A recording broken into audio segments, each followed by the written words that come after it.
সেবা থেকেও বঞ্চিত হলাম।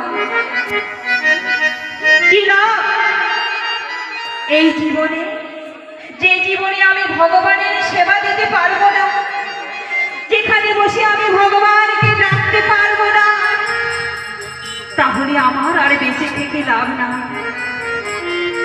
এই দেহ আমি রাখবো না দয়াময়, আমি আগে নিজে বিসর্জন হব, তারপরে তোমায় বিসর্জন দেব। এই বলে যেই না মা গঙ্গার জলে নেমেছে, গলা অবধি হয়ে গেছে, তখন সঙ্গে সঙ্গে ভগবান বলে উঠলেন, বেদবতী,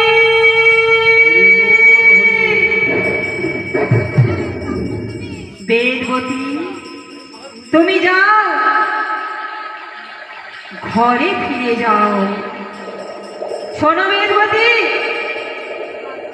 তোমায় আমায় সেবাও দিতে হবে না, পূজাও দিতে হবে না।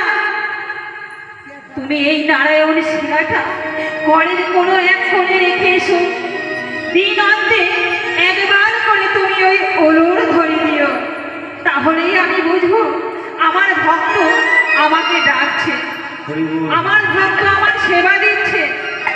তো মাগো, সেই থেকেই উলুর ধ্বনির সৃষ্টি হলো।